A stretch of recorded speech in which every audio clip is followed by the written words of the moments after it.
왜 우리도 브로델이 지중해라고 하는 말로 무엇을 하려고 했는지 이 개념의 특징을 선명히 아는 것이 이제 가장 큰 미션입니다. 그 보면서 느낌이 딱 드시죠? 내가 이렇게 어떤 정보가 펼쳐질 때 그 정보를 지중해를 설명하는 방식으로 말할 때 계속 이렇게 그럼 집중력이 딱 생기잖아요. 이게 어떤 일을 집중해서 딱 하는 게 좋잖아요. 좋으시죠? 네네. 그 시간을 되게 늘리게 쓰는 거예요. 집중 딱 하면은. 이 엄청나게 집중해가지고 쓰기 때문에 그거를 훈련할 수 있거든요. 보나쌤이 한번 시간에 해보시면 지중해를 이해하게 되는 겁니다. 지중해라는 개념, 이 개념입니다. 개념. 음, 개념인데 그냥 바다가 아니고 지중해이기 네. 때문에 브로델에게는 바다마다 개념으로 쓸 수가 있겠네요. 이런 것도 생각을 해보고요. 음, 할 게 정말 많은데 이제 지중해는 1차적으로 우리가 어떤 얘기를 했었냐면요.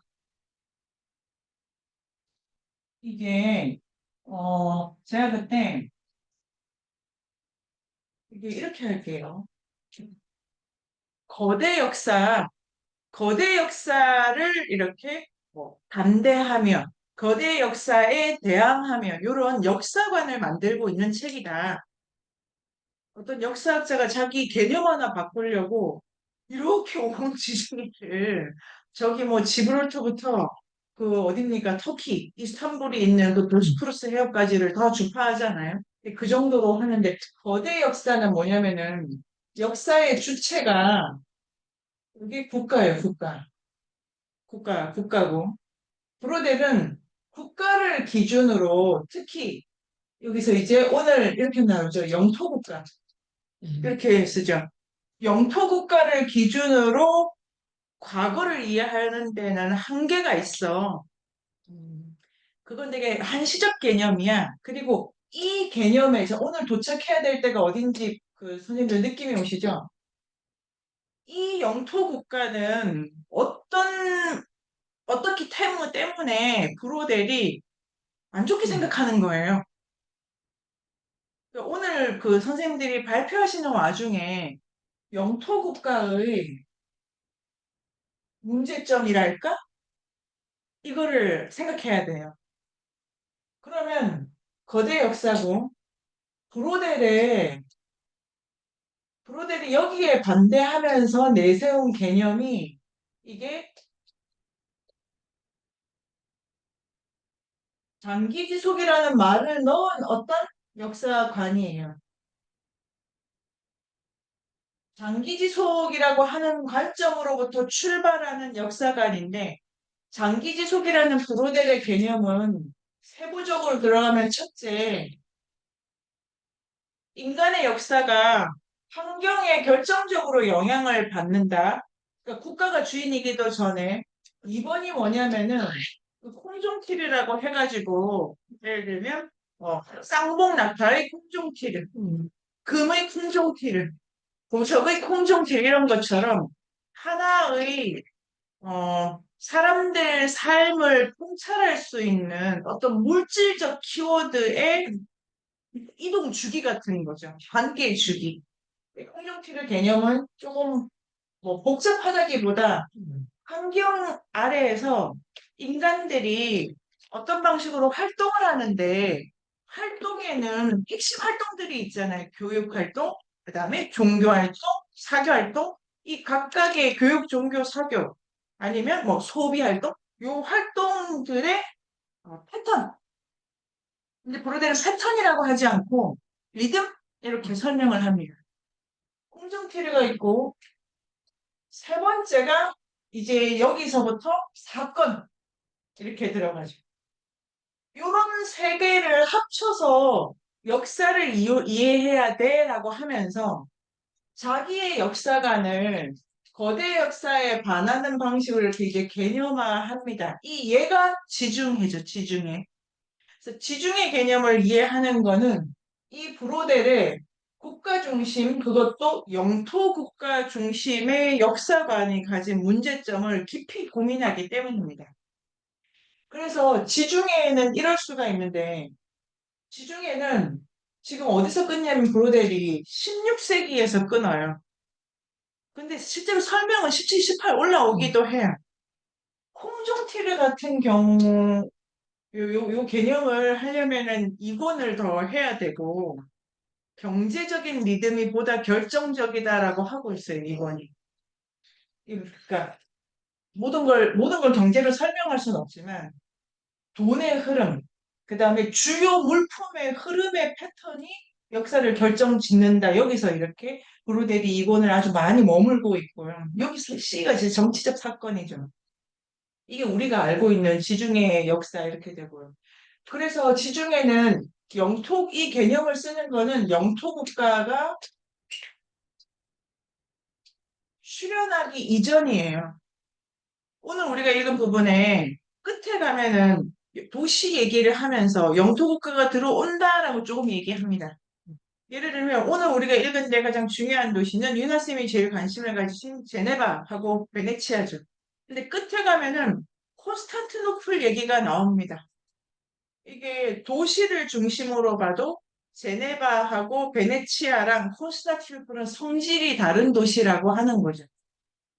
콘스탄티노플은 여기에 속해서 읽을 수 있는 도시고, 제네바와 베네치아는 이 개념을 설명할 수 있는 도시입니다. 그래서 이 두 개의 차이가 중요한데요. 브로델의 지중해 개념은 이 영토 국가의 출현 이전을 가지고 역사관을 만들면서 이런 방식으로 해석했을 때 근대 세계도 다르게 보이기를 이제 희망하는 개념이죠. 혹시 궁금하신 점 있으실까요? 예. 영토 국가랑 네, 도시가 네. 뭐가 다른가 하는 아, 질문이 네네. 궁금해서 그렇죠. 아, 영토국, 그러니까 똑같은 도시다. 이럴 수가 있잖아요. 똑같은 도시다. 그 도시가, 예를 들면, 뭐, 지금 우리나라에서는 지금 떠오르지 않는데, 예를 들어 베네치아를 설명을 한다 이러면은, 제가 그런 책을 지금 가정해 봅니다. 베네치아 역사 이런 책이 있다고 할 수가 있겠네요. 그럼 그 책은 어디서부터 시작할까요?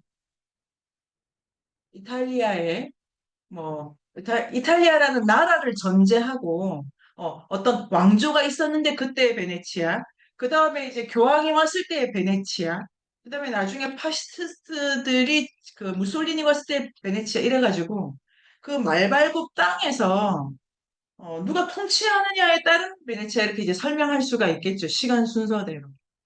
근데 브로데리 입장을 보면 내가 베네치아라고 하는 거는 지중해의 베네치아냐, 영토국가의 베네치아가 다 다르다. 지중해의 베네치아라고 하면은 그 지중해는 그러니까 복합적인 교역의 흐름의 가장 핵심 교차점이고 그 베네치아의 의미를 결정하는 거는 말발굽이 아니라, 그러니까 베네치아 같은 경우 있지 않습니까? 제네바가 흥미롭냐, 베네치아 흥미롭냐, 요거는 이렇게 지중해 동서분할도 차이가 있기도 하고, 그 다음에 왜 그 도시가 지중해에서 제일 중요하냐면은 육지 교역로의 끝단이잖아요. 그 다음에 바다 교역로가 시작되는 데잖아요. 그러니까 베네치아의 의미를 지중해적 관점으로 정의하면은 그 교역막 전체에서 가지는 중요성만 따지면 되는 거예요. 영토 국가가 들어오면 베네치아의 의미가 달라지죠. 베네치아가 이제 로마, 이탈리아를 기준으로 해서, 물론 이탈리아 역사는 또 복잡하다고들 하는데요. 점점 우리 시대로 가까울수록 로마가 수도죠. 아닌가? 저기요. 소위 말해 로마를 중심으로 베네치아가 컨트롤 되잖아요.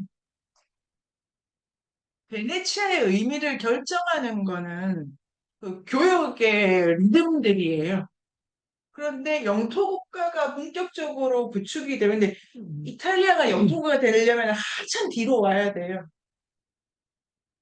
그런데 영토국가 안에서 베네치아의 의미가 다르죠. 선생님, 그럼 아까 네네. 선생님께서 이 지중해라는 개념으로 여기 책에서 이야기한 게 제노바랑 베네치아고 영토국가를 모델로 한 게 콘스탄티노플이라고 네. 하셨잖아요. 네네. 어, 이게 그렇게 좀 지금 말씀하신 걸로는 그러니까 콘스탄티노플도 지중해라는 개념을 볼 수 볼 있는 수, 있는 거죠. 아, 거의 볼 수 없다. 아, 그러니까, 콘스탄티노플. 아니, 거의 볼 수 없다. 이거 콘스타티노플이 그럼 지중해에 안 붙었냐? 네, 16세기에는 없었냐? 그게 아니고, 네. 콘스타티노플은 16세기에는 전혀 의미가 없는 도시다. 아, 그러니까 전혀 의미가 없다. 음. 베네치아에 비해서는 얘가 중요하다고 보기가 어렵다. 일본에서 콘스탄티노플에 대한 설명이 많이 없잖아요. 특히 네, 지중해 관점에서 콘스탄티노플을 중요하게 볼 수 없다는 네네, 얘기예요. 네. 매우 좋은. 아니, 네, 다시 해요. 네, 네, 네. 더. 그러니까 그 네. 도시하고 국가라고 했을 때 뭐라고 해야 되지? 그 거기를 도시로 볼 거냐 국가로 볼 거냐 이렇게 생각을 했던 것 그건 같고 그 아니고. 전에 네. 근데 아, 아니 그런 게 아니고 그 도시를 영토 국가의 관점에서 볼 거냐 네네, 네. 아니면은 그렇죠, 맞아요. 네네. 그 말씀이신 것 혹시 같아요. 어떤, 그러니까, 터키사 이라면 콘스탄티노플이 주구장창 중요하게 돼요. 음, 기독교가 들어왔고, 그게 우리가 이분바투 다 본 거잖아요. 근데 오늘 읽으면 기독교는 지금 가고 없고, 지금 이슬람이 들어와 있는 콘스탄티노플을 보게 되는 거죠. 콘스탄티노플을 그 반도를 중심으로 아니면 터키라는 나라를 중심으로 보면은 계속 중요해, 계속 중요해. 그런데 지중해적 관점에서 생각하면 걔는 교역에 별로 큰 역할을 못했어. 이렇게 설명할 수 있고 그런 관점에 다른 건데 그래도 이런 점이 있는데 선생님 질문이 좋은 게 국가라고 하는 것이 어떻게 작동하는가를 알고 싶다라고 하면 역시 도시를 분석해야 된다고 브루델은 생각해요. 그러니까 도시는 사람이 만든 도시는 어떤 정치체, 어떤 역사관에 있어서 되게 분석해야 되는 데인 거는 맞아요. 그렇게 가볼까요? 그래서 가장 중요한 게 지중해라는 개념을 이해하는데 오늘 좀 쓰기로 하고요. 근데 결과적으로 오늘 요 부분을 다음 주에 환동의 책을 딱 읽으면은 그대로 대비가 됩니다. 그러더라 그래도 이 지중해라는 개념에서 쓰는 베네치아 있지 않습니까? 베네치아. 그 다음에 제네바. 특히 이 두 도시는 위로 아래로 사방으로 물건이 막 들어오죠.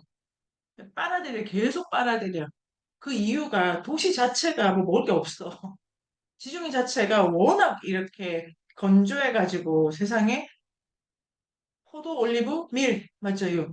아니, 그것도 꼴랑 이렇게 되기 때문에 그렇기 때문에 이 교역이 일어나는 이것도 재미가 있죠. 없어가지고 흐름이 계속 만들어지는 거예요. 그런 지중해단데 사실은 이게 힘을 이렇게 모으고 있잖아요. 베네치아 중심으로 뭐 계속 들어가고 나오는데 들어가고 나오곤 하는 특정한 지점이 있잖아요. 이 중심점인 거예요, 중심점. 개념의 지리적 중심점이 베네치아 제네바다, 일본에 따르면. 그런데 음, 이게 중심을 향해서 들어가는 개념인 거예요. 일단 들어갔다 나오게 돼 있어. 그다음에 오늘 설명하는 거에 지중해 개념을 도시의 변천을 통해서 조금 더 알 수 있는데 첫 번째, 이 도시들은 일단 상업이 발달했다. 음, 교역이 활발했고 그 다음에 공장이 됐다.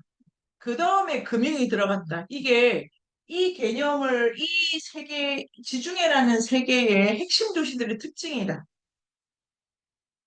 그거 자체가 되게 중요하게 봐야 된다. 순서가 바뀌지는 않는다.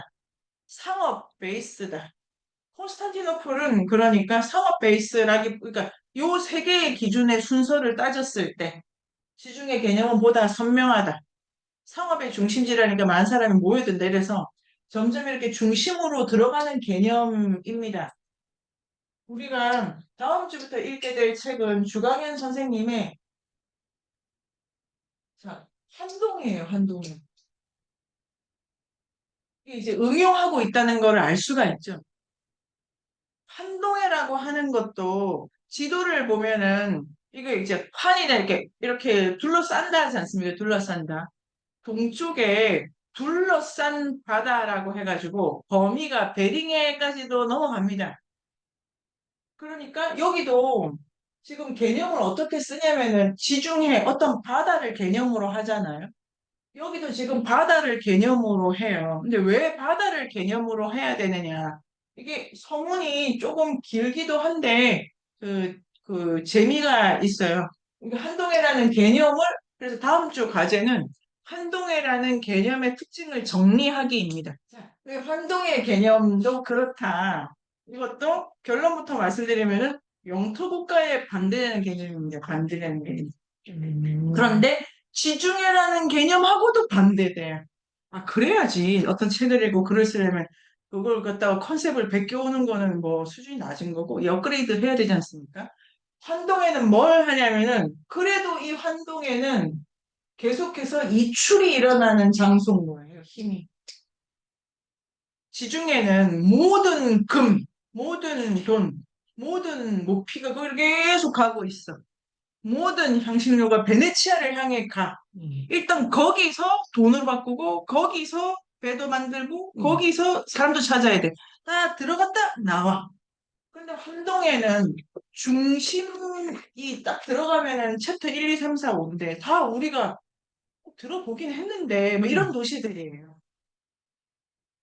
이 개념 그러니까 중심으로부터 멀어지는 하나의 거대한 바다고 다르게 말하면은 아주 역동적으로 이 이탈하는 힘이 들끓는 바다인 거죠. 요거를 이 책을 한번 이렇게 보면은 좋을 것 같아요. 이 지중해를 좀 더 이해하는 그 일곱 마지막으로 충분히 연습을 해보고 그 지중해에 대해서 그런 이제 요 책을 이런데 이 발제를 어떻게 하시는지를 제가 말씀을 드려볼게요. 발제를 이 책은 순서가 없는 책이에요.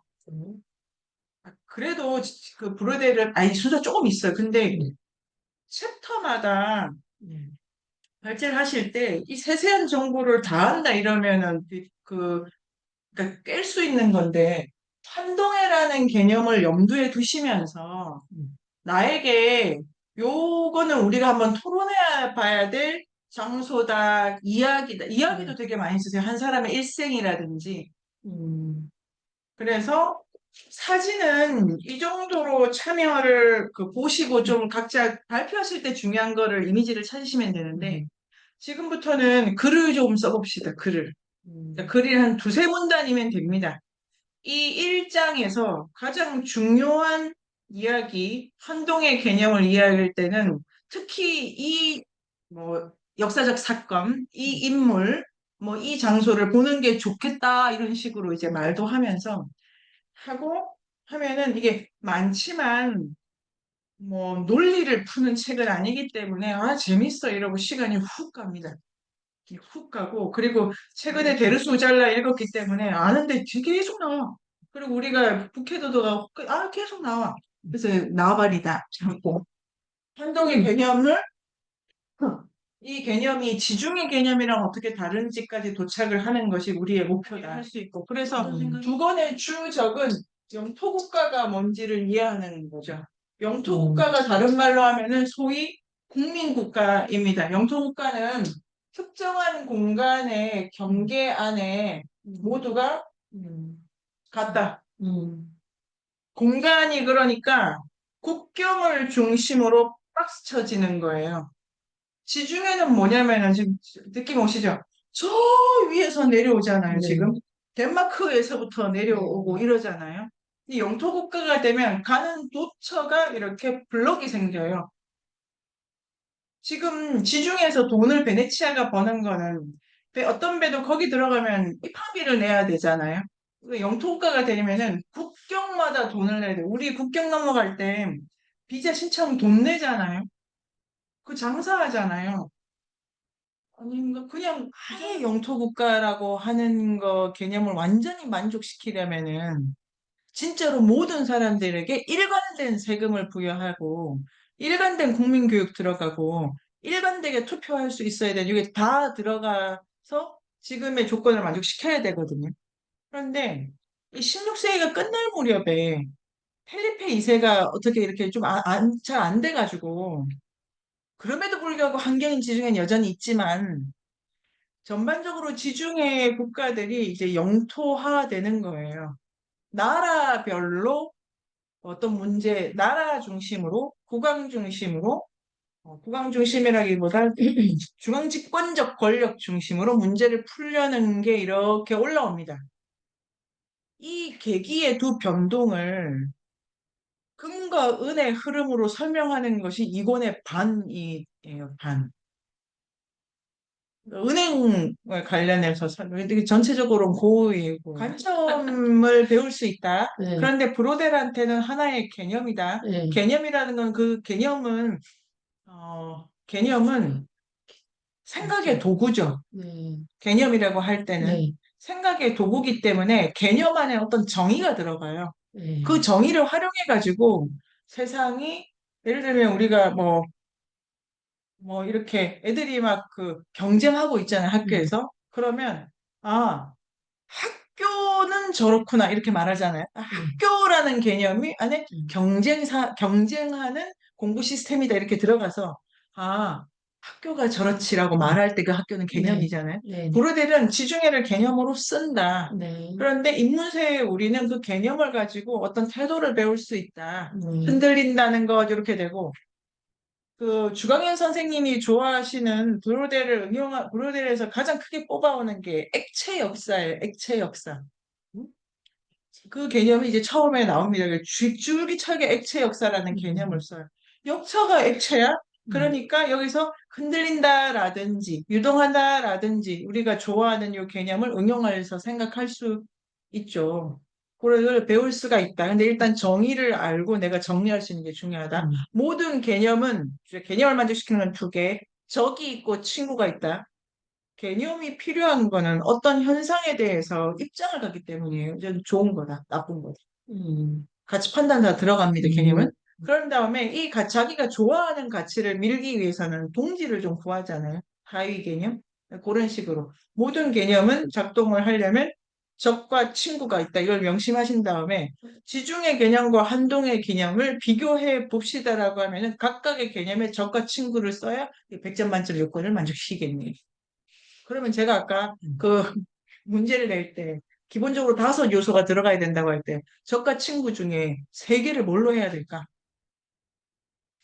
뭐 이런 식으로 시험 문제를 낼 수가 있겠죠.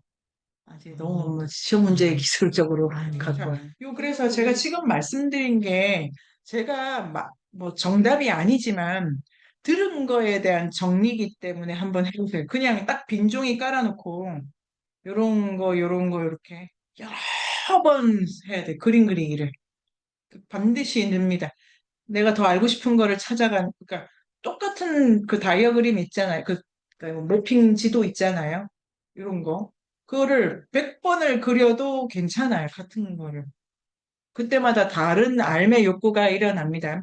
그래서 제가 지금 말씀드린 거를 지중해 개념, 영토국가 개념, 한동의 개념에 각각 개념의 중요한 내포 정의를 이렇게 그림으로 단어로 이렇게 써 보신 다음에 이거를 엮어 가지고 문장을 한번 만들어 봐야 되겠다. 몇 가지를 해야 하고 싶은 말이 좀 생겨요. 이제 정리를 좀 하고 생각거리를 조금 찾고 하고 이제 한 구간 남았는데 결국은 역사나 이 개념이나 이게 왜 문제가 되냐면 우리가 인간이기 때문이잖아요. 인간의 삶을 이해하기 위한 거잖아요. 그래서 이게 이제 마지막 도착점입니다. 어떻게 이 두 책을 읽고 이 두 저자가 지중해라는 개념을 가지고 이렇게 보면 한 인간의 삶은 어떻게 설명될 수 있다고 생각하는 걸까? 그다음에 환동해를 읽으면 이건 이제 또 다른 키워드인데요. 엄청나게 많은 사람이 나와요. 그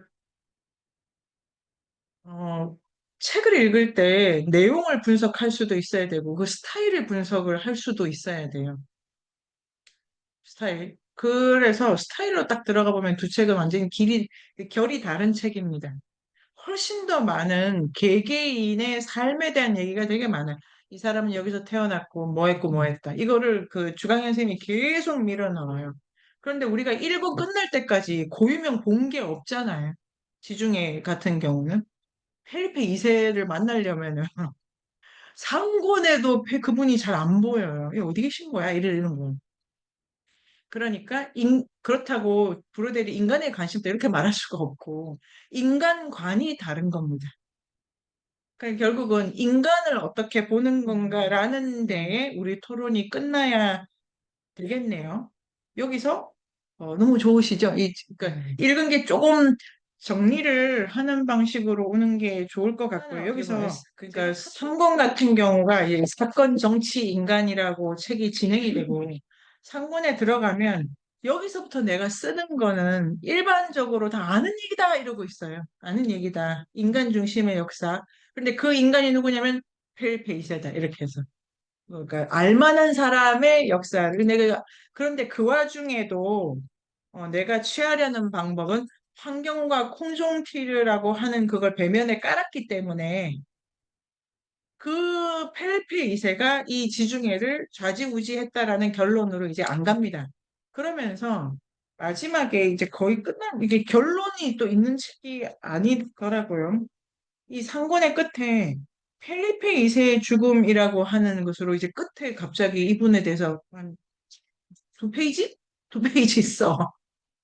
그러면서 자 이거를 읽어볼게요. 지중해 무대에서 벌어진 이걸 제가 갖고 오십시오 하려다가 무거우시죠? 네. 자, 지중해 무대에서 벌어진 사건들을 서술하면서 우리는 바다와 세계를 떠들썩하게 할 사건 하나를 있어야 할 자리에서 언급하지 않았다. 그런 다음에, 즉, 정적들에게는 영원히 끝날 것 같지 않았던 긴 치세 끝에, 근데 쟤 왜 안 죽냐? 이런 거 말고, 너무. 그런데 1198년 9월 13일 저녁에 펠리페 2세가 죽었다. 생략해도 될까? 그 생략했다는 거예요. 이 사람을. 그러니까 진세 부식의 책 제목인데, 그는 없다. 그러니까 이게 주장이에요, 주장. 한 인간이 역사를 쓰는 것이 아니다. 좌지우지하는 게 아니다. 우리는 다 환경과空中ti르에 끌려가고 있다. 이러면서 437쪽에 죽음보다 펠리페 2세, 두 번째 문단에 죽음보다 펠리페 2세라는 제가 몇 장 찍어 보내드렸어요. 아, 436쪽. 맞아, 맞아. 2세라는 이 불가사의한 인물을 더 잘 보여주는 거는 없다. 그의 죽음은 너무 많이 이야기됐나 봐. 왕이 죽었다. 기독교의 왕이 죽었다. 이래가지고. 그런데 438쪽에 다음 페이지에 보면은 그러나 군주는 두 번째 문단에 그 이름이 이어주고 보증하는 역사의 힘인가? 역사의 힘은 고독하고 불가해한 한 개인을 넘어서는 문제다. 우리 역사가들은 그에게 제대로 다가가지 못했다. 그는 우리를 마치 대사들을 대하듯이 가장 세련되게 예의를 갖춰 맞이하고 경청하고 낮은 목소리로 종종 이해할 수 없게 대답하지만 자신에 대해서는 결코 이야기하지 않는다. 그러니까 이게 펠리페 2세가 뭘 하긴 했는데 그 사람 개인은 어떤 사람일까? 그는 죽기 전 3일 동안 자신이 살아오면서 저지른 잘못들에 대해서 고해했다. 그러나 평가에 있어서 정당하든 정당하지 않든 긴 인생의 미로에서 어느 정도 방황했던 자기 양심의 법정에서 헤아린 이 잘못들을 누가 그 다른 사람이 어떻게 다 알고 생각할 수 있지? 여기에 그의 인생의 중요한 문제들 중에 하나, 즉 그의 생생한 초상화, 좀 더 이거 띄어쓰는 거 아니에요? 좀 더 띄어쓰던데. 그 좀 더 정확하게 말하자면 초상화들에 남겨둬야 할 이름. 초상화들. 이 사람에 대해 왕이니까 초상화 얼마나 많이 남아있겠어요. 그 초상화들에 남겨야 될 어두운 부분이 있다. 살아가면서 바뀌지 않는 사람이 있을까? 20살의 왕자를 보여주는 티치아노의 초상화로부터 시세 말년의 어두운 그림자를 보여주는 판토아 데 라크루스의 무시무시하면서도 감동적인 그림에 이르기까지 그의 인생은 파란만장했다. 우리가 파악할 수 있는 물은 국왕의 역할을 하는 군주다. 이제 요 뒷부분에 책이 있으시다면 요 마지막 부분에 펠리페 2세 요 부분만이 이렇게 브로델이 인간을 설명하는 건데요. 우리는 이 해석할 만 하더라고요, 뒷부분에. 우리는 엄마의 역할을 하는데 그 역할은 교육의 궁중티를 한반도라는 이 조건에 유교 문화에 그 유교 문화는 땅이 또 이래서 벼농사를 짓다 보니 이런 거예요. 내가 또 여성의 역할을 하는 입문세의 한 식구로서의 역할을 하는 그 사람은 그 모든 역할을 결정하는 요인에 따라서 대체 그 사람의 뭐 우선민이라고 하는 게 되게 복잡하다죠. 복잡하다. 한 인간의 삶. 되게 감동적이잖아요. 나를 이해해야 되는 그 마지막에 도착을 해야 되잖아요. 우리가 나를 이해해야 되는 그 과제의 문턱을 넘어가야 되는데 이 브로델에 따르면 나는 매우 복잡한 힘에 이끌려서 살았구나. 때로는 결단하면서 이런 것도 있겠는데 오늘 읽은 부분에 두 번 나오는데 어떤 도시 사람들이 되게 화가 많이 났다는 거예요.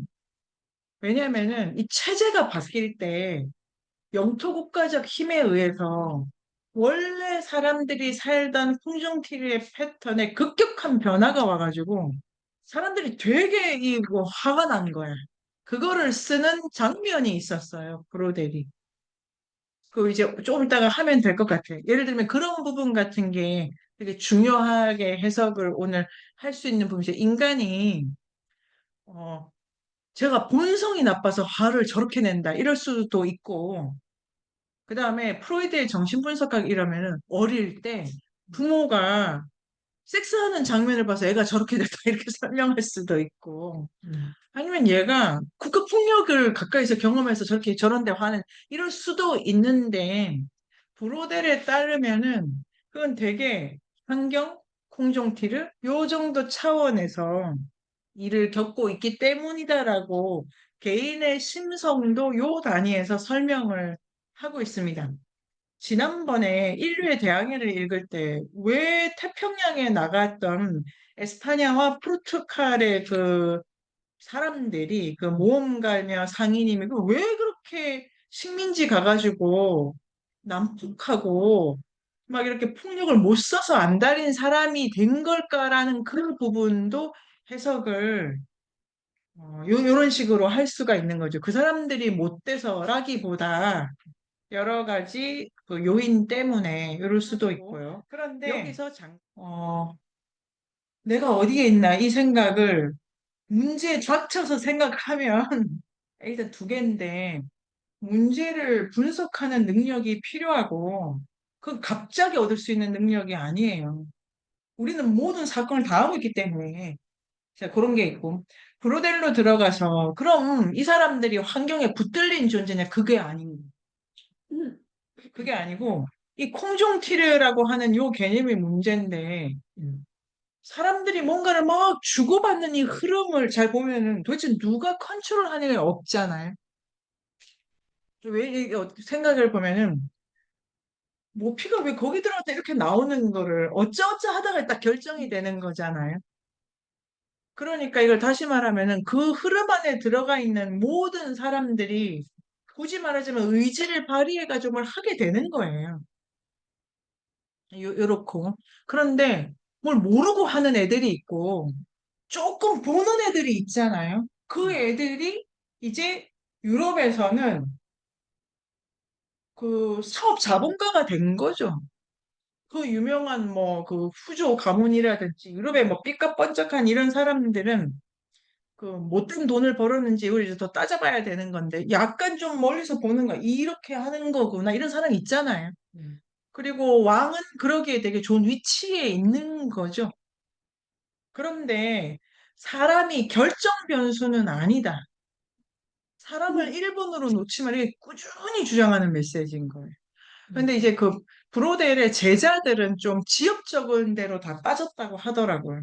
브로델은 되게 크게 보자 이런 점인데 그 제자들은 장기 지속이니까 좀 그래서 미시사 연구가 더 꼽히게 된 계기가 됐고요. 그래서 여기가 보나쌤의 질문인데 기후가 자연의 단일성, 그 다음에 자, 인적 단일성. 네. 왜 단일하다고 하냐면은 그게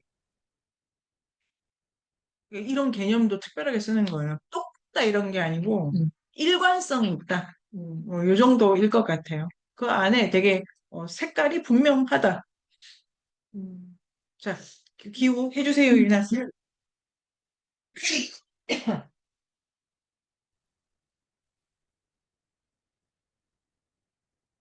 기후의 동질성 해서 시작을 합니다. 그래서 지중해 하는 음. 대서양,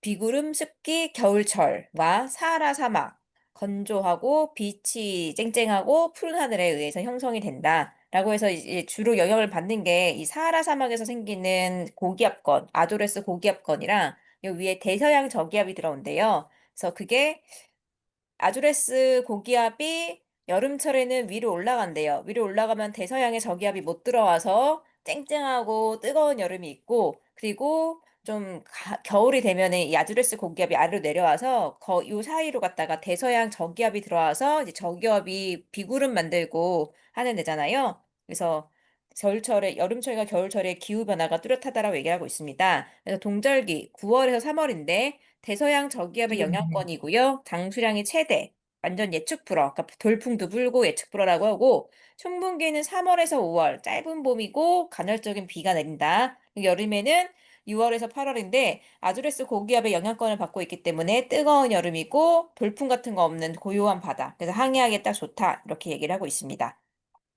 그래서 봄이 짧은 거는 이쪽이나 우리나라나 별로 다르지 않구나. 약간 그 생각을 조금 했어요. 좋은 시절은 짧구나 이 생각. 좋아하시는구나. 동질적인 기후라고 해서 이 지리학자들이 지중해성 기후의 한계선을 갖다가 올리브 나무와 야자나무의 북방 한계선 사이라고 얘기를 한다고 합니다. 그래서 여기가 요 매니선이 포도 나무가 자랄 수 있는 선이고 요 아래쪽이 올리브, 요 아래쪽이 야자나무라고 선이 있다고 해가지고 근데 무슨 의미가 있는지는 참 잘은 모르겠습니다. 어쨌든 요 정도 영역을 갖다가 지중해권 기후권이라고 하는 거구나라고 생각을 하고 있고요. 북에서 요 세로 길이는 되게 짧잖아요. 그래서 지중해는 바다라기보다 강이라고 할 정도로 좁은 띠를 형성하고 있어요. 그래서 여기가 트리폴리에서 아드리아의 끝쪽으로 가도 여기가 다 해봤자 최대 1100km밖에 안 된대요. 굉장히 위아래로는 되게 짧고. 근데 동서간의 기후 차이는 좀 있죠. 여기 문장이 기니까. 그래서 동쪽으로 갈수록 대서양에서 유입되는 습기가 그리고 늦게 도달하기 때문에 약간 동서간의 가로에서의 기후 차이는 있다. 그리고 지중해 모든 지역은 사실상 같은 기후따에 속해 있어서 어딜 가더라도 밀, 올리브, 포도 이 세 개를 볼 수 있고 그래서 생산물이 동일해서 이 지역들이 다 경쟁 관계일 것 같은데 근데 여기가 조금 척박하다 보니까 식량이 풍부하지 않아서 계속해서 도시에 식량을 공급하기 위해서 교역량은 풍부했대요. 예, 교역량은 풍부했다고 그러고 근데 지중해에서 항구로 이동한다라는 거는 이식이라기보다는 이전이다. 그냥 다 기후권이 편안하니까 우리 고향에 있는 것처럼 그냥 편하게 느낀다. 근데 비교했던 게 아메리카 대륙으로 갔다고 쳐봐라. 아메리카 대륙은 세로로 길잖아요. 그럼 조금만 가도 예, 지중해는 이렇게 다 어디 가는데 아메리카는 세로로 가기 때문에 기후대가 팍팍 달라가지고 힘들다. 뭐 이런 거랑 비교했었던 걸로 있었던 것 같고요. 이제 가뭄, 지중해의 재앙이라고 합니다. 연중 강수량은 풍부한데 가을철과 봄에 집중이 되어 있대요. 그래서 산림지대 목초지가 드물고 왜냐면은 충분한 강수량이 확보가 안 되니까 산림지대 목초지는 드물고 석회토지 그리고 소금기가 많은 척박한 토양에다가 좀 기술 발달이 늦어졌는지 쟁기질이 부족했대요. 이게 소도 없고 다가 쟁기가 목재로 되어 있으니까 땅을 깊게 갈지 못했던 거예요. 그래서 수확량이 많지가 않아서 참 빈곤했다. 오히려 가뭄이 내오면 비가 오면은 토양의 영양분이 쓸려 나가서 오히려 토양이 안 좋았고 차라리 가뭄일 때 토양의 영양분을 지켜줄 수 있었다. 뭐 이런 얘기가 있었고요. 그래서 식량난이 굉장히 중요한 일이었고 외교 서신에 정기적으로 수학에 대한 저쪽이 조금 더 풍년이더라 뭐 이렇게 어디가 조금 더 차적이 낮더라 이런 식으로 좀 정보가 포함되는 게 되게 중요한 일이었다고 합니다. 이 지중해권 도시에서는. 그래서 이제 얘기를 하기를 지중해 역사의 중심에는 빈곤과 미래에 대한 불안이 있다. 이중고가 동기가 되어 지중해 나라들은 특정한 방식의 제국주의를 추구했는지도 모른다. 지중해의 내재적 약점을 보완하기 위해서 외국으로 나가야 했고, 먼 나라들과의 협력을 구하고 식민지지만 이곳의 경제와 연결되어야만 했다. 약간 신선한 시각이었습니다. 워낙 척박해서 외부로 자꾸 나가려는 의지가 애초에 있었을 수밖에 없었다라는 거는 좀 되게 신선하게 느껴졌었고요.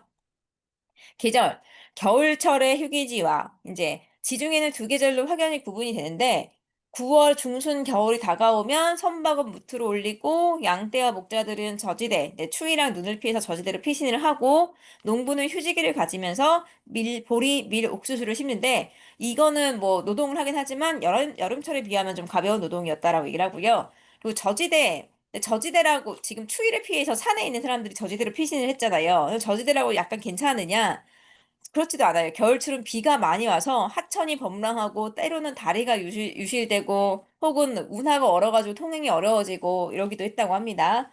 그래서 또 이제 겨울철에는 대서양 아까 저기압의 영향으로 비바람이 많이 부니까 겨울바다 항해하기가 쉽지가 않아서 10월에서 4월 사이는 선박 항해를 금지했다고 합니다. 그런데 사람들은 뭐 그거 무시하고 자꾸 나갔던 것 같아요. 1450년 이후 겨울 악천후를 그러니까 항해 기술 같은 게 발달하면서 극복하면서 금지령이 완화돼서 뭐 1월 15일부터 1월 20일 사이에만 항해가 금지되었고 그래서 겨울철 항해가 어렵고 사고는 많은데 사람들은 그냥 다 위험을 감수했다. 그래서 여름에 비해서는 당연히 조금 더 감소했고 단거리 항해를 하긴 했지만 그래도 계속 항해는 했었고요. 대신에 갤리선 운행은 좀 무리였다라고 합니다. 갤리선은 노를 젓는 거잖아요. 그거는 무리다.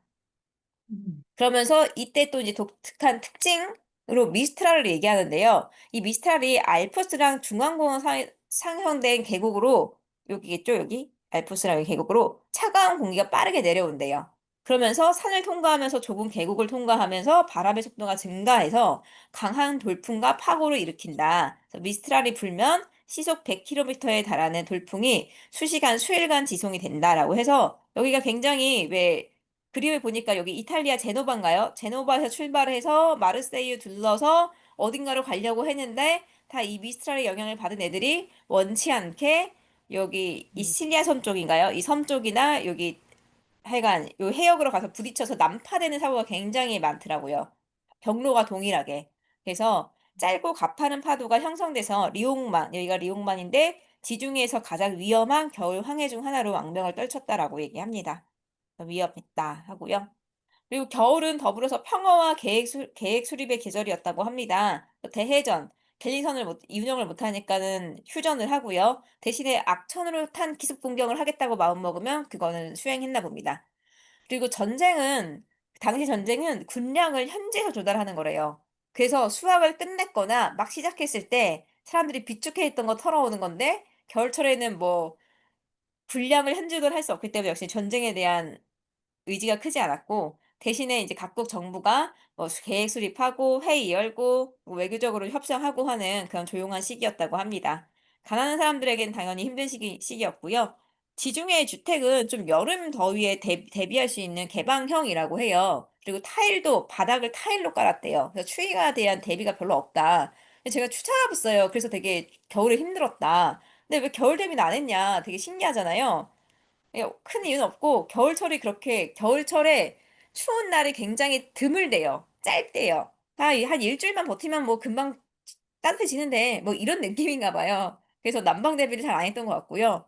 여기 대표적으로 여름에는 참 농부들이 바쁘게 일했어요. 땅갈이 하고 밀 심고 무화과 심고 포도 심고 올리브 수확하고 10월에는 밀 심고 이런 식으로 바쁘게 보냈고 목동은 양털을 상인들에게 선매. 그래서 미리 야 우리 양털 좋으니까 미리 돈 내고 가져가 이렇게 하고 바다가 잔잔하니까 교역이 증가하고 그리고 이때는 기후가 안정적이어서 예측이 가능했대요. 바다에 특별한 사건이 없으니까 한 3일쯤 후에는 저렇게 도착하지. 이렇게 얘기해서 누군가는 지중해 항구는 세 개다. 카르타헤나라는 항구랑 6월, 7월. 예. 6월, 7월이 항구다라고 얘기를 하고 있다고 하고요. 그래서 어획량이 특히 다량어가 풍부했다고 합니다. 그래서 전염병이 또 문제가 되는데 흑사병은 봄에 맹위를 떨치기 시작해서 보통 겨울 초까지 계속된다. 그래서 부자들은 여름마다 교회를 피신했대요. 관련 그림은 아니지만 도시에 있던 사람들이 교회로 떠나는 여름철이 되면 왜 데카메론 같은데 부자들은 다 교회 가서 자기들끼리 논다고 하는 게 이거구나. 별장 피신 문화가 여기서 나왔구나. 약간 그 생각을 좀 했었고요.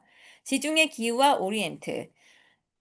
사막의 동양이죠. 사막의 대대적 리듬은 지중해 생활과는 반대다. 지중해는 4월에 활동을 시작하는데 사막에서는 여름이 너무 덥기 때문에 오히려 여름이 되면 활동을 멈춘대요. 그리고 10월, 11월이 돼서 뭐 대추하자 수확을 마친 후에서 그때서야 좀 새로 시작하는 경향이 있어서 반대다 리듬이. 기후에 따라서 뭐 리듬이 다르다는 걸 얘기해 주시고요.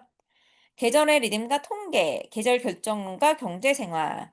그래서 이분이 해상 보험 기록, 입항 기록, 하역 기록을 통해서 어떤 식으로 했는지 유추를 좀 하였어요. 그러면서도 뭐 완전하지 않다.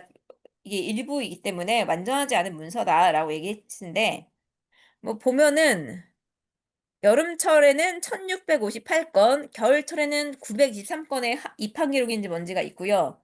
그리고 여름에는 186, 200, 201건의 뭐 입항 개혁, 항구의 입항 개혁이 있는데 다른 계절에는 뭐 150건, 겨울철에는 120건이래요. 근데 제가 들었던 생각은 큰 차이가 안 나네. 겨울철에는 뭐 항해를 금지했다고 하는데 사람들이 그거 절대 안 지켰구나. 막 약간 그런 생각이 들었고요.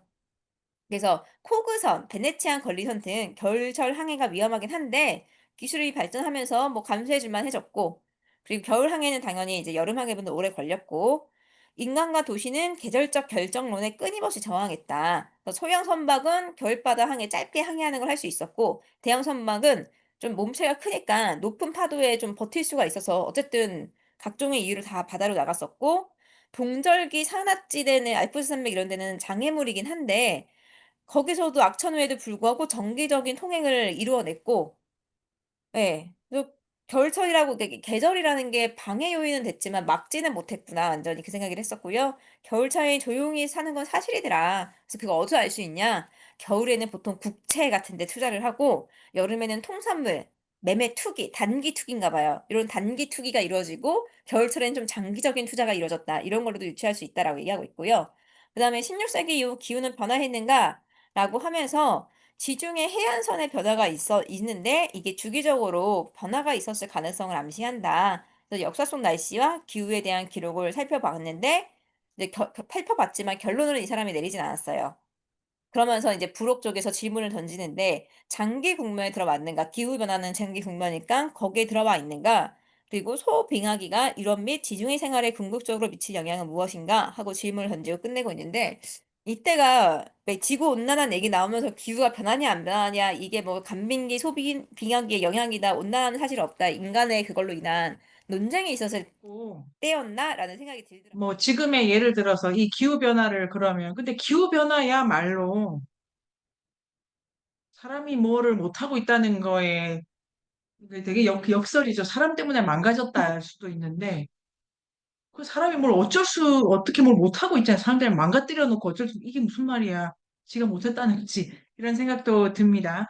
그래서 이 책을 좀 더 들어가면은 기후가 이 단일성이라고 하는 거를 왜 쓰냐면은 아니 그러니까 밀농사를 이때부터 했냐고 아니잖아 이러면 고미를 끊어낼 수가 없잖아요. 우리가 처음부터 한 것처럼. 아니 알프스 산맥부터 피레네부터 시작을 하면은 이게 뭐 어떻게 이게 범주화 시킬 수가 있어 이런 건데 기후는 왜 그러냐면 땅은 거의 변하지가 않는데 그런데 거의 변하지가 않는 그 땅에서 요 정도 바람의 범위 그러니까 대기의 순환 흐름 속에서 요 지역의 특수성을 또 구체화시킬 수가 있다.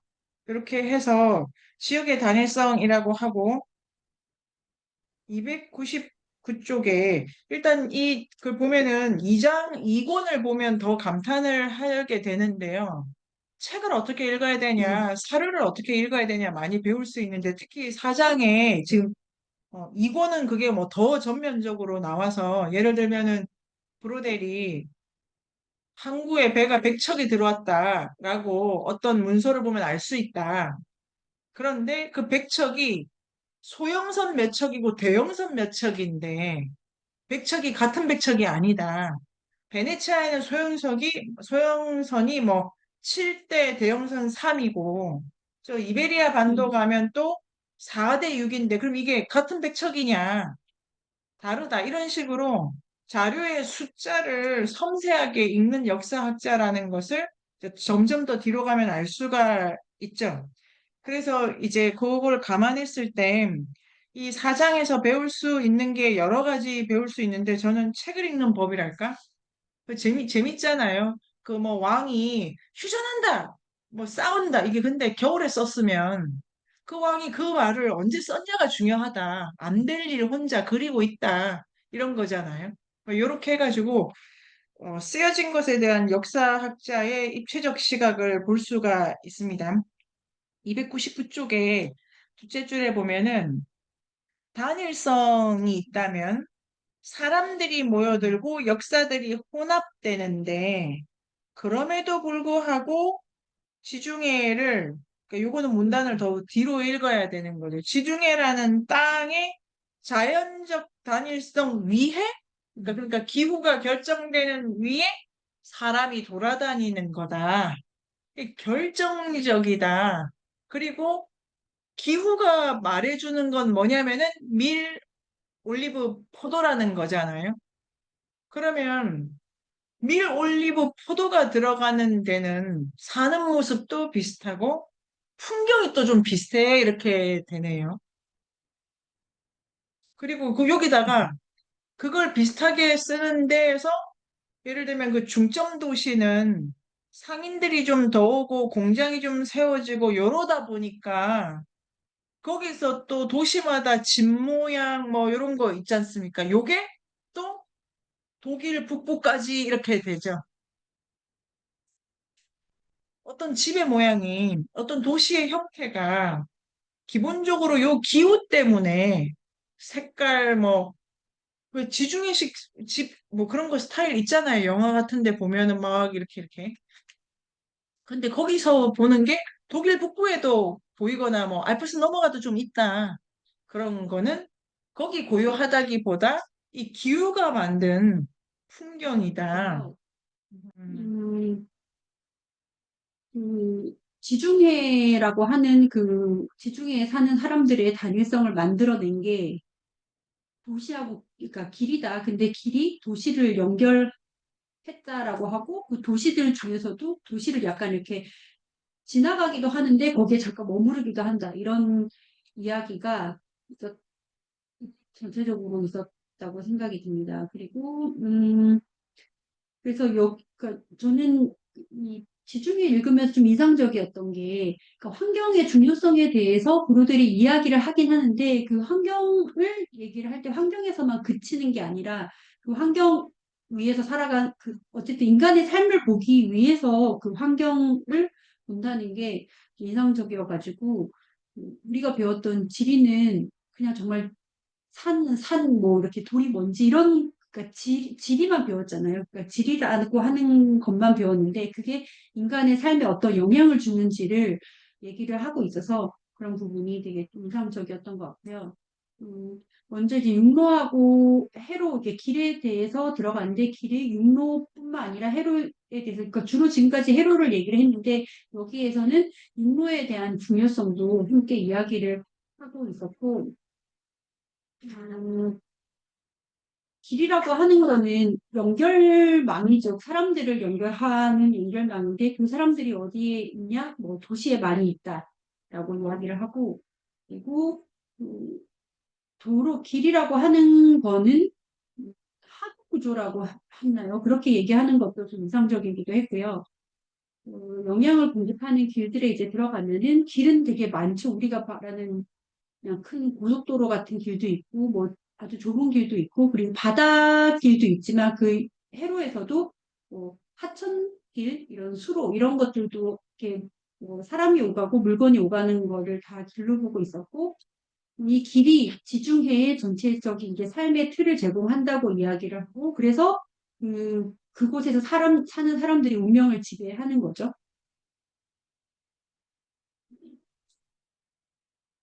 여기 음, 이거는 이제 전체 그 13세기, 13세기의 전체 그 세계의 뭐 오고 가는 길을 얘기하는 길 안에 어쨌든 이 지중해 길도 있는 것 같아요. 여기에서 이야기할 때 여기 책에서는 지중해만을 다루고 있긴 하지만 그 길이 중요한 데는 다 그 전 중국 이렇게 인도까지 오가는 아프리카 북아프리카까지 오가는 어떤 길 위에 가지고 한번 가고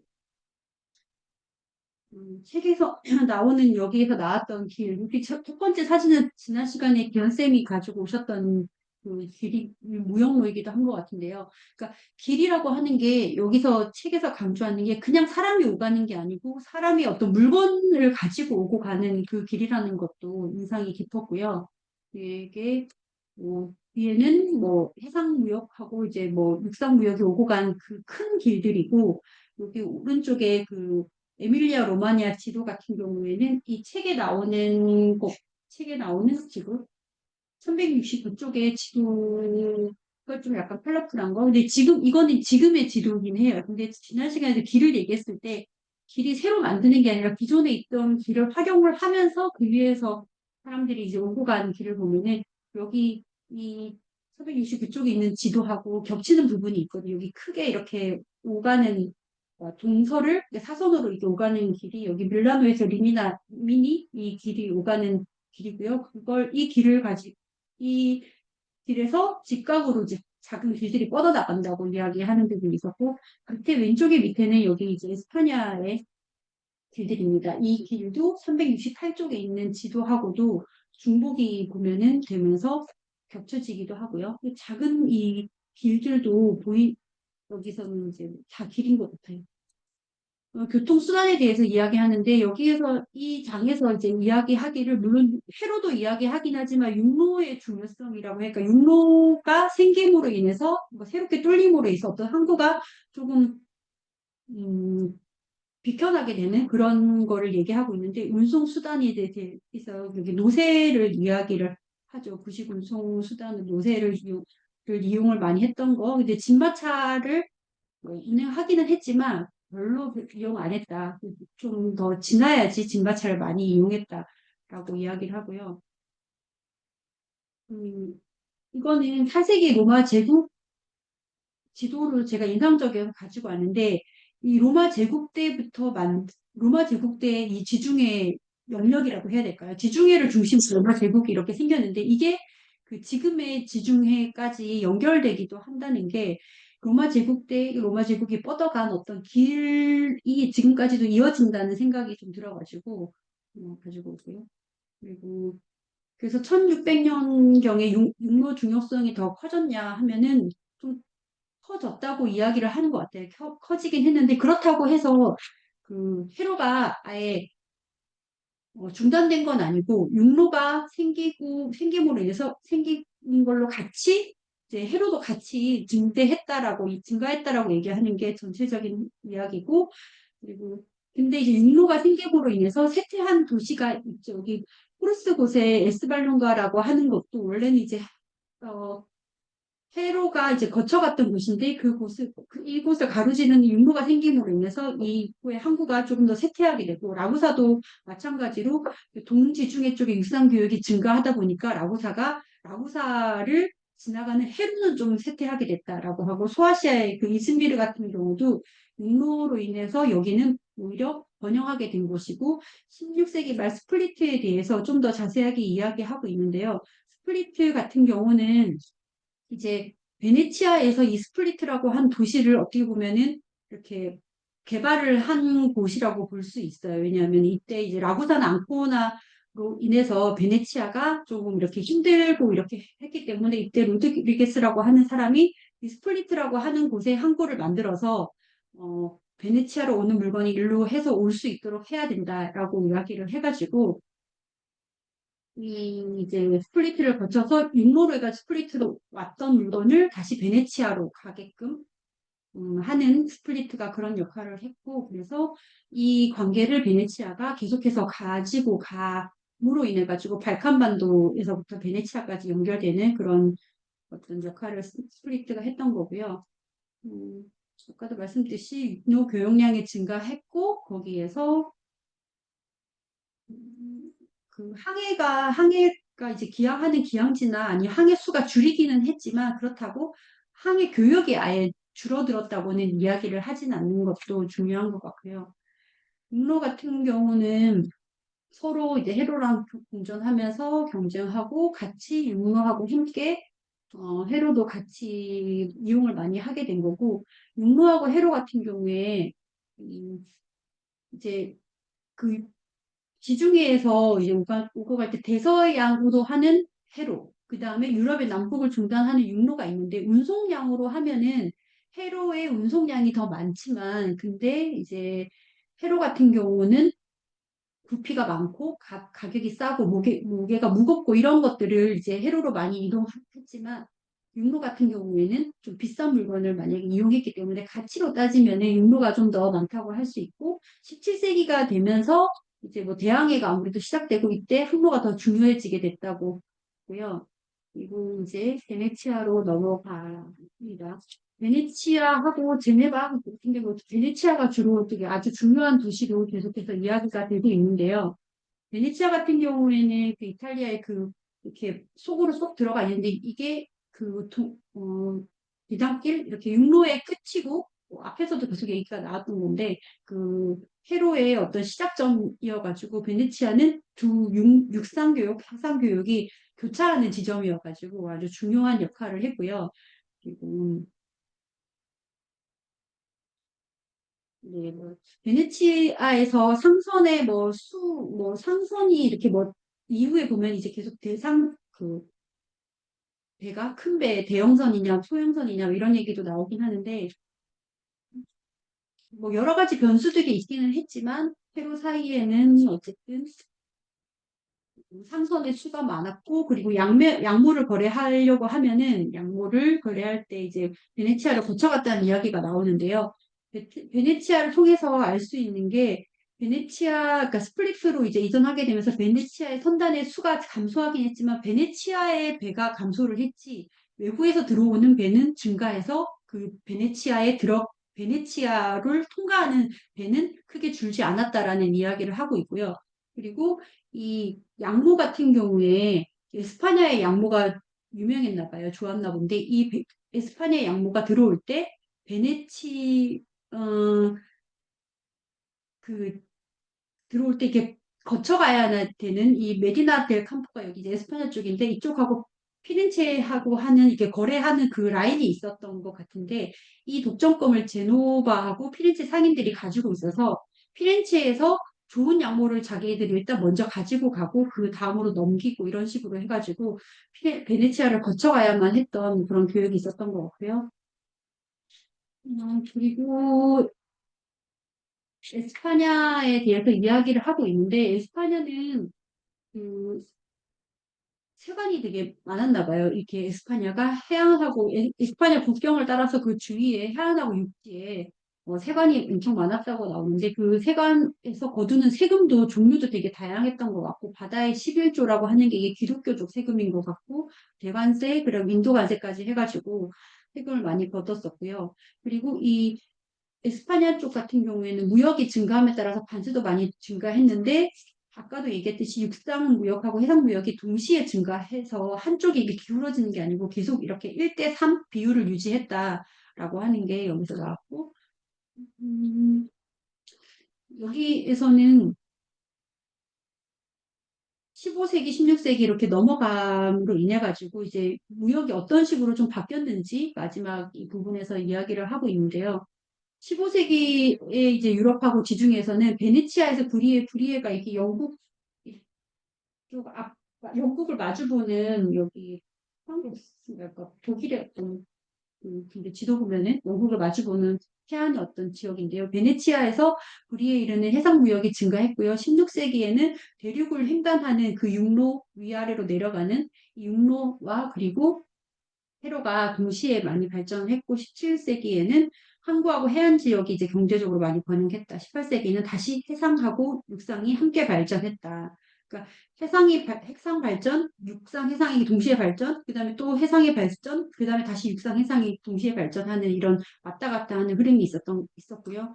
그리고 음, 두 번째 이야기 이제 해운에 들어가게 되면은 여기에서는 브로딜이 전체적으로 소형선을 많이 강조를 하고 있는 거예요. 대형선이 많이 만들어졌다고 알고 우리는 대형선에만 집중을 하고 있는데 기록되지 않는 소형선들이 많다는 이야기를 브로델은 전 여기에서 하고 있는 것 같아요. 그 소형선이라고 하는 소형선은 연안 항해를 많이 하는 거죠. 앞에서 좀 이야기했듯이.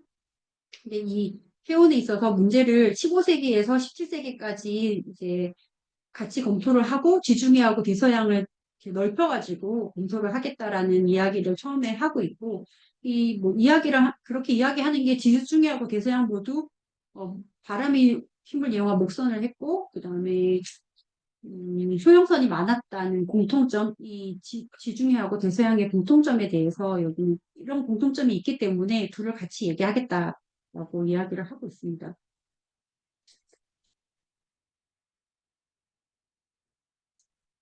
15세기 이제 대형선들이 많아지기는 하는데요.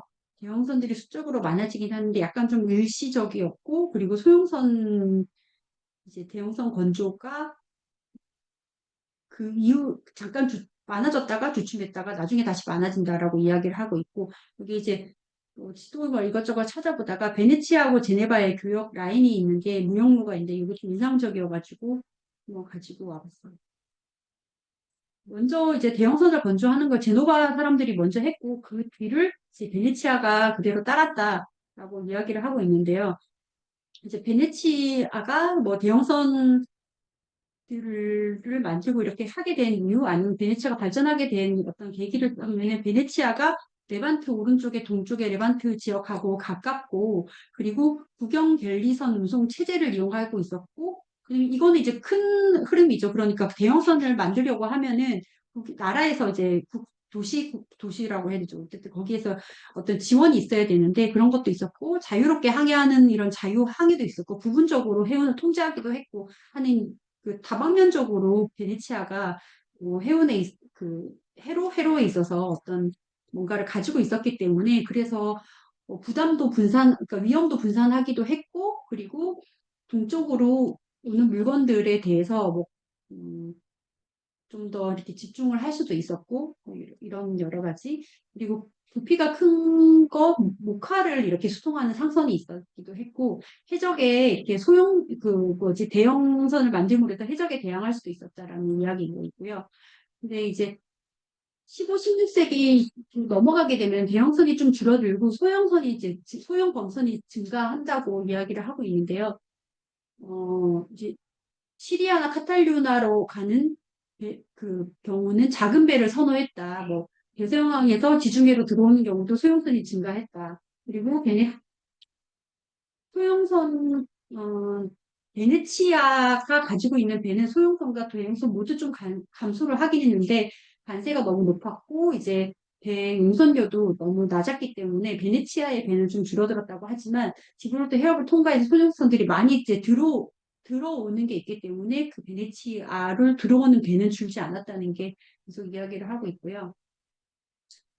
음, 또 이제 대서양으로 넘어가는데 이베리아가 항로가 이제 두 개가 있다는 이 두 항로를 좀 구분을 해야 된다. 구분해서 봐야지 소형선들이 뭐 생기고 이런 거에 대해서 볼 수 있는데 항로가 이제 세비야에서 나가가지고 서인도로 가는 게 있고 아까 이제 지도에도 보면 한번 해볼 수도 있는데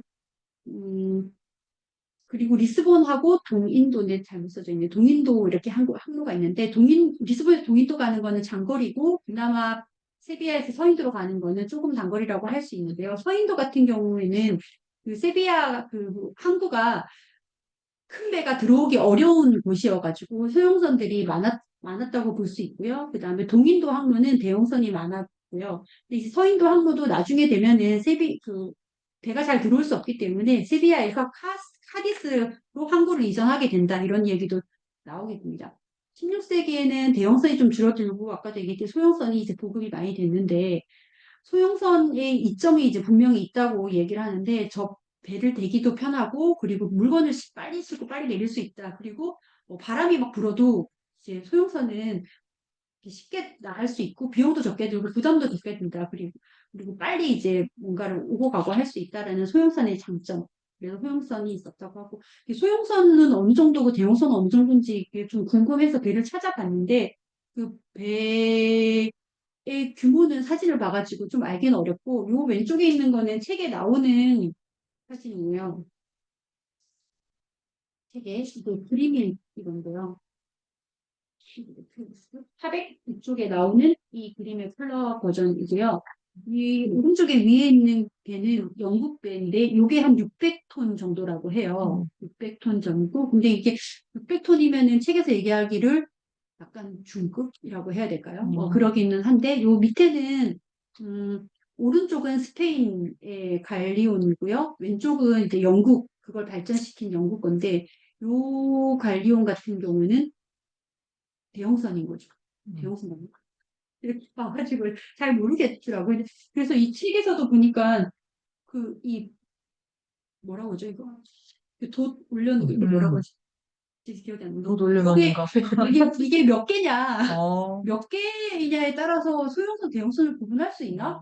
근데 왼쪽에 이게 소형선으로, 아니 대형선이죠. 왼쪽에 이거는 대형선으로 나오거든요. 대서양형의 범선인데 이게 소형 범선이라고 나오거든요. 왼쪽이. 근데 이게 마스트. 그 마스트가 마스트. 네 개인 거죠. 5개? 4개, 5개인 것 같은데 이게 소형인가?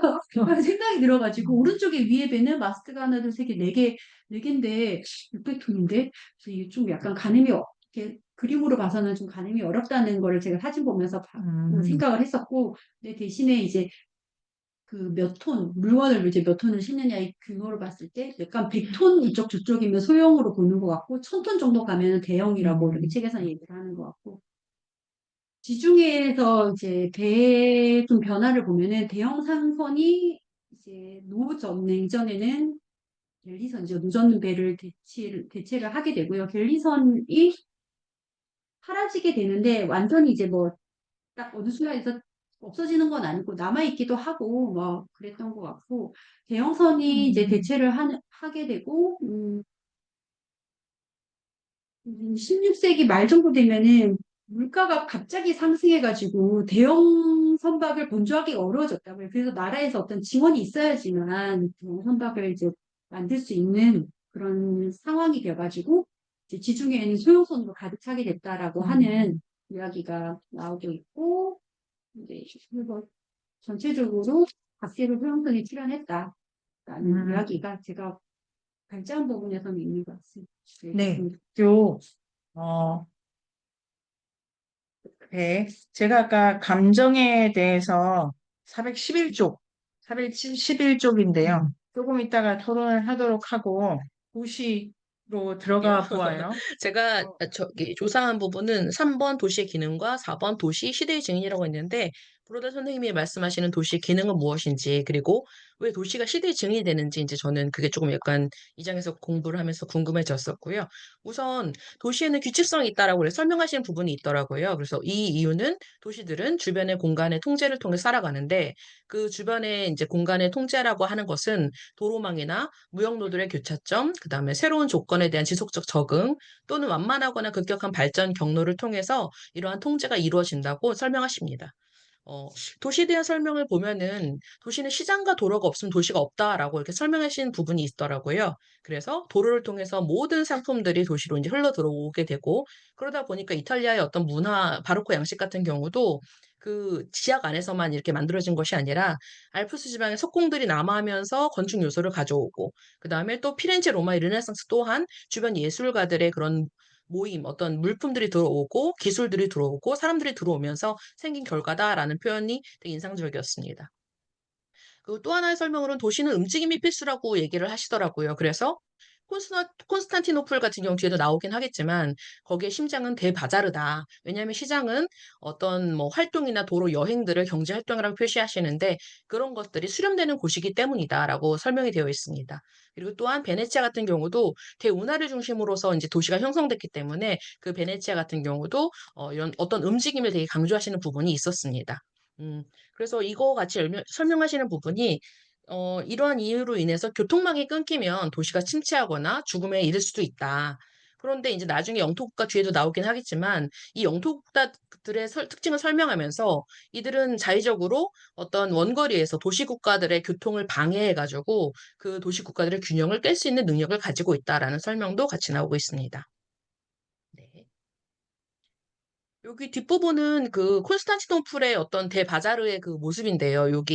여기가 이제 19세기에 어떤 그림으로 그려진 거고 1900년대 모습이고요. 그다음에 이거는 현재 이제 대바자르 시장의 모습이고 여기가 지금 위에서 바라본 모습인데 여기에 보석산 거리를 중심으로 해가지고 네 개의 관문이 이렇게 있었고 정말 여러 가지 가구들 뭐 보석, 천, 뭐 신발 가게들이 정말 뭐 400개 넘게 이렇게 밀집해 있더라고 하더라고요. 그 주위를 둘러서 이렇게 한이라고 불리는 여인숙들이 있었는데 이 마지막 사진이 이제 그 한의 모습이라고 합니다. 네. 음, 그 도시를 설명하면서 그 대도시들은 모두 교차점에 되게 위치하면서 생존하고 있잖아요. 대도시들뿐만 아니라 모든 항구들 또한 육지와 바다가 만나는 지점에 위치하고 있다. 그러니까 교차점에서 이제 위치하고 있다는 말인데 이 대도시들이 그러면 교차점에서 만난다는 게 어떤 의미인가? 노선 두 개가 어떤 교차하는 지점을 교차점이라고 하는데 이것은 또한 운송수단의 변경이고 또한 불가피한 정지이기도 하다라고 설명이 되게 인상적이었습니다. 그러니까 뭐 바그다드에서 이제 대상들이 출발했는데 어떤 이제 그 벽을 만나면 레바논 산맥을 만나거나 하면 잠깐 멈춰가지고 어떤 노새나 말 당나귀로 구성된 다른 대상들의 상품을 받아서 다시 출발하다거나 이런 식으로 교차점에서 잠깐 정치한 다음에 다시 다른 곳으로 이동하는 점이 인상적이었습니다. 여기에서 대표적인 도시로는 제노바와 그다음에 라고사가 이렇게 나와 있는데 그 전에 그 대도시와 항구들 설명하는 부분에서 책에서 모든 항구들은 두 개의 얼굴을 가지고 있었다라고 이제 표현된 지점이 있었는데 이것 또한 교차점이기 때문에 어떤 육로와 그다음에 해로의 특징을 두 개 다 가지고 있다는 점이 좀 인상적이었고요. 그런 도시로는 제노바와 라구사의 예를 들고 있더라고요. 그래서 이제 제노바 같은 경우는 내륙이 이제 바다로 진출하고 그다음에 여기 고갯길이 나오잖아요. 아펜디노 산맥에서도 고갯길이 이제 육로로 많이 이용했다라고 나오는데 그 데이주비 고갯길이 개통되면서 제노바 도시라는 게 조금 더 생존할 수 있었다라고 설명을 합니다. 여기서 한 가지 더 되게 인상적인 건 그 지형적으로 어떤 가로막은 벽 같은 경우는 이런 일련의 틈이 있었기 때문에 고갯길도 생기기도 하고 되게 육로로 이제 발전하는 부분이 있어가지고 이게 그러니까 제가 인상적이었다고 아까 이제 질문 드린 게 자연적 어떤 단일성이나 어떤 자연적으로 이렇게 막아지는 이게 저희의 이제 흐름을 이렇게 경계를 지어지는 그런 것과 인적 단일성에는 어떤 차이가 있을까라는 질문이 들었던 지점도 이런 어떤 자연에는 틈이 조금 많은가라는 생각을 들면서 그런 질문을 떠오르게 되었습니다. 그리고 라구사 같은 경우도 이런 교차점에서 생긴 도시 중에 하나인데 여기도 마찬가지로 이제 발칸 반도의 육로와 해로가 만나는 지점에서 이제 생기게 되었고 특징으로는 여기도 어떤 필요해서, 그러니까 세르비아의 은광에 라고사가 이제 관심이 생겼기 때문에 그 책을 중심지와 어떤 주변 도시에 식량을 공급하면서 그다음에 뭐 불가리아, 다뉴브강, 그다음에 뭐 스코피까지 확장이 되었다. 그래서 나중에는 뭐 지중해 모든 나라, 인도, 잉글랜드, 페루까지도 이동하게 되었다라는 설명이 나와 있습니다. 예. 다음은 도시의 생애인데요. 도시들은 되게 이제 처음에 도로와 도로가 이제 만들어준 어떤 교환 때문에 이 교환은 분업을 야기했고, 그러다 보니까 분업이 생기다 보니까 어떤 주변 지역과 스스로를 구별 지으면서 이제 그 차이를 계속 이제 보게 되겠죠. 여러 가지 다른 것들이 만나게 되는 교차점에 생기다 보니까.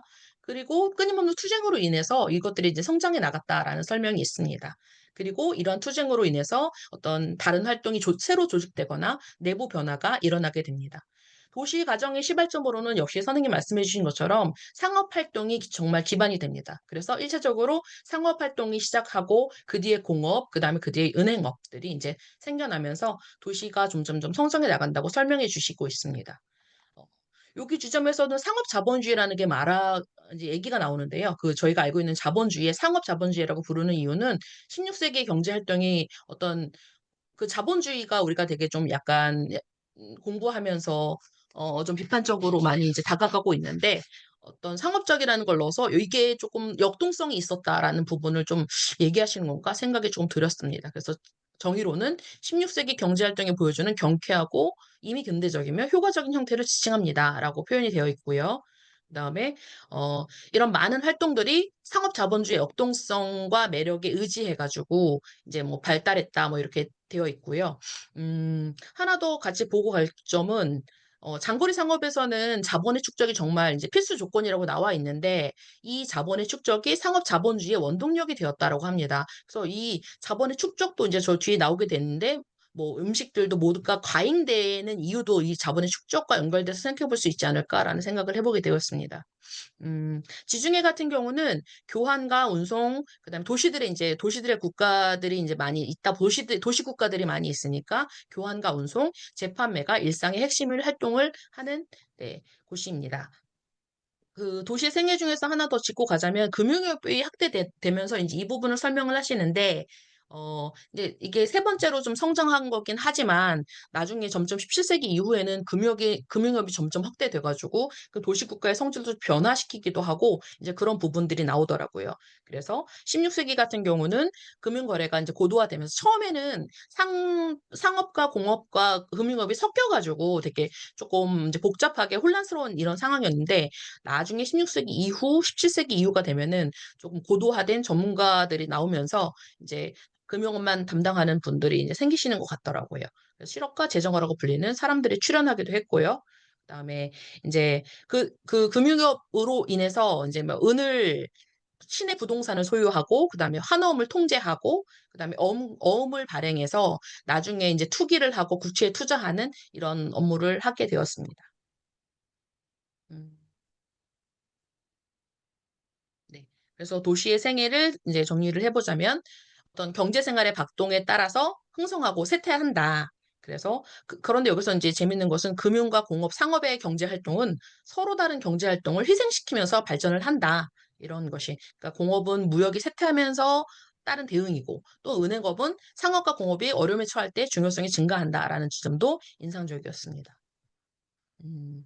그러니까 여기 브레드 선생님이 각각 도시들을 설명하면서 뭐 상업도시, 공업도시, 그 다음에 뭐 군사도시들 이렇게 나누긴 하는데요. 이런 기준들을 보면은 어떤 국제적 수준에서는 주변 도시와 그 다음에 중심 도시가 누가 지배적인가, 누가 종속적인 역할을 하는가에 따라서 약간 구분하기도 하고 이런 기준들이 작용이 되는데 이제 설명을 보면은 사실 군사도시들이라고 이렇게 나눠 설명이 되어 있지만 이게 군사 도시들의 모습만 띠고 있지는 않거든요. 예를 들어서 세비야 같은 경우도 뒤늦게 금융업이 발달했는데 처음에는 이제 관리들의 도시라고 이제 하자마자 이게 금융업도 이런 발달을 했는데 그럼 이 도시는 관리들의 도시라고만 말할 수 있을까라는 좀 질문이 생기기도 하는 지점입니다.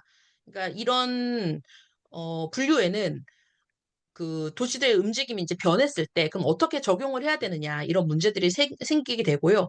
그다음에 또 하나 봐주면 좋을 것이 16세기 도시들을 이제 설명을 하시면서 이 도시들의 그 안에서만 하는 활동으로 이제 뭐 성장하지 않는다라는 점을 말씀드리면서 16세기 도시들은 어쩔 수 없이 언제나 주변 시골에 열려 있었다. 이런 지점이 지중해 도시 국가들의 특성이라고 볼 수 있습니다. 네 번째로 도시가 이제 시대의 증리라는 부분인데요. 도시들도 단일성을 가지고 있다라는 설명이 있는데 각기 특정한 경제 활동을 하면서 이제 성장을 했지만 16세기 후반의 지중해 전역에도 마찬가지로 어떤 리듬이 있었다. 그런 홍종틀에 종속했기 때문에 좀 반복되는 특징들이 있었다라고 설명이 있습니다. 그런 것들 중에 하나가 도시 인구가 증가를 했고 그다음에 또 이 영토 국가가 이제 생기면서 확장에 따라서 각 도시 국가의 자치권이 감소했다. 그리고 흑사병 얘기도 나오고요. 그다음에 그러다 보니 새로운 정치적이나 경제적 시대의 도래를 뭐 예견하고 있었다. 뭐 이런 설명들이 나와 있습니다. 여기 지도 같은 경우는 16세기 베네치아의 모습인데요. 이제 베네치아 같은 경우도 약간 시장과 그다음에 이제 그런 것들이 있는 곳이 도로가 있는 것들이 도시라고 설명이 있었잖아요. 움직임이 나타내는 거. 대운하를 중심으로 도시가 만들어졌기 때문에 조금 베네치아 같은 경우가 특색 있는 모습을 갖추지 않았을까? 완전 영토 국가화가 좀 덜 되지 않았을까라는 생각이 좀 있는데 여기 보시면 중간에 대운하를 가로지르는 리알토 다리가 있는데 거기를 중심으로 상인들이 집결해서 이제 여기가 이제 좀 거래가 문제가 많이 되는 지점이고요. 그다음에 여기 부분이 해안 조선소가 있는 부분이고 여기 성마르코 이제 광장이라고 여기 성당이랑 이제 궁전이 있는 부분이거든요. 여기 굉장히 넓고 바다가 보이고 되게 잠깐 가봤는데 되게 좋더라고요. 시원하고 이 커피가 정말 일품입니다.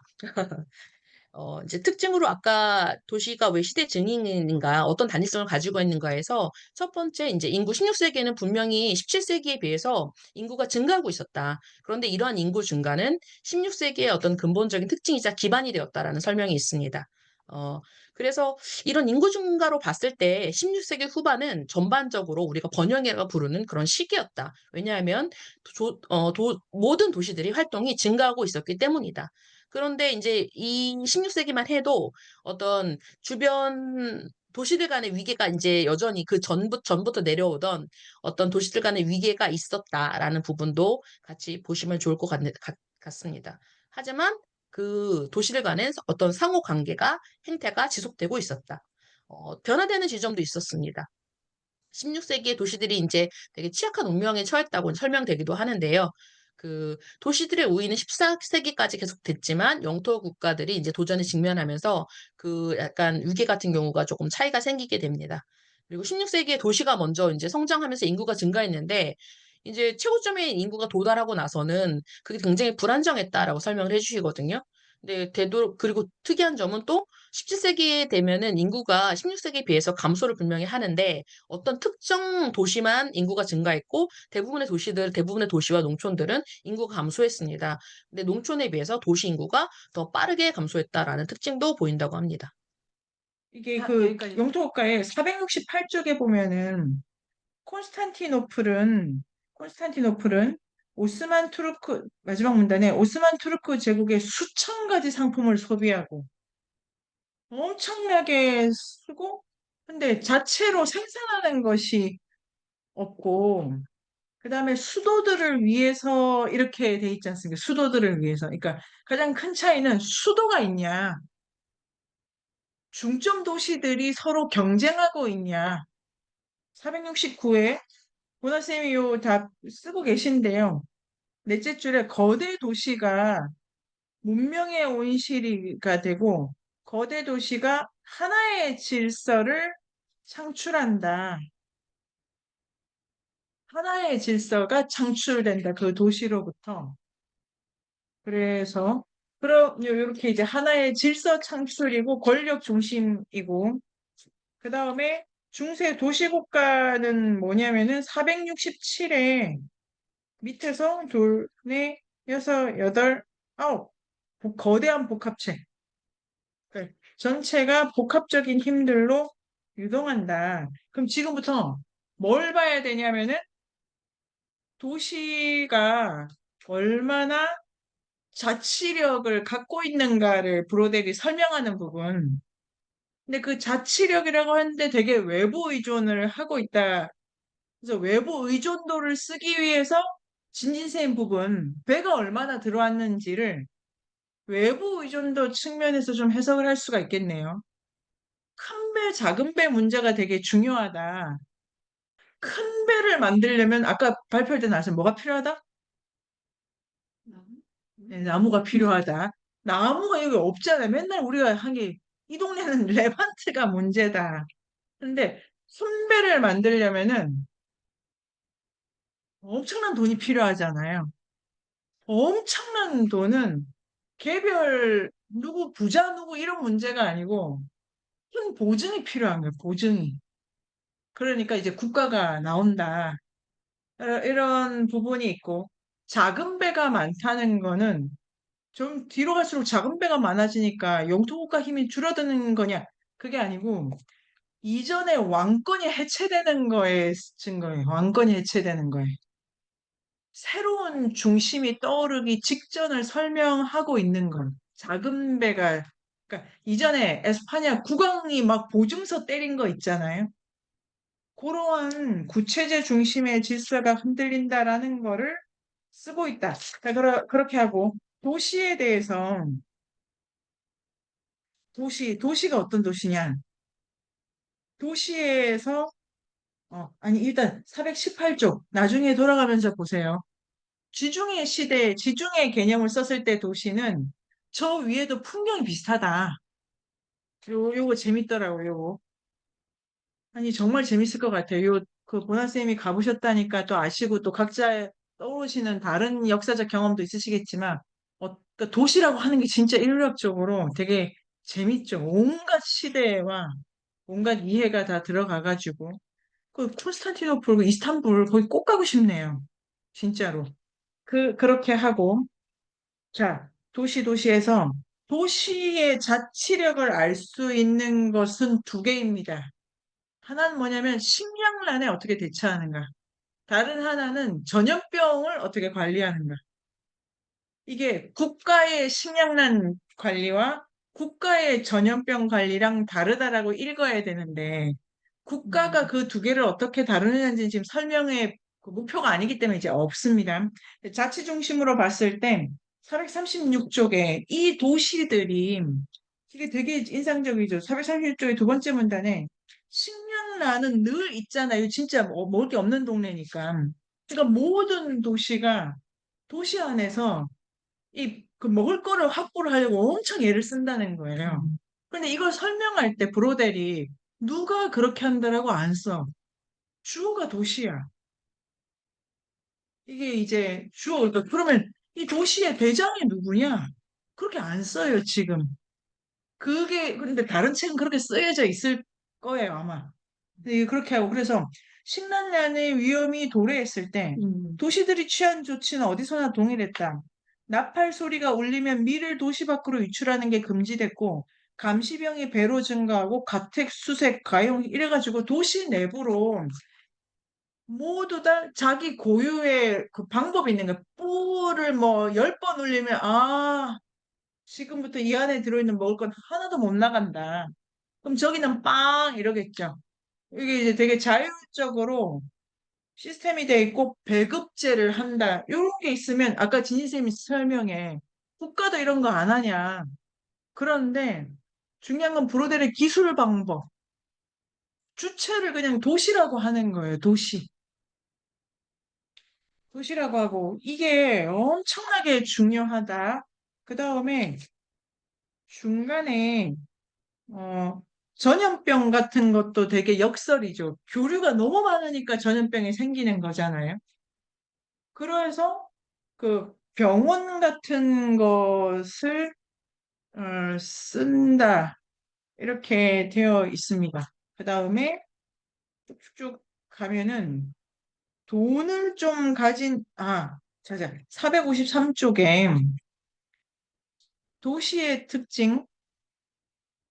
도시는 그러니까 라고사 같은 경우도 왜 중립을 지키면서 능수능란하다 이런 거 있잖아요.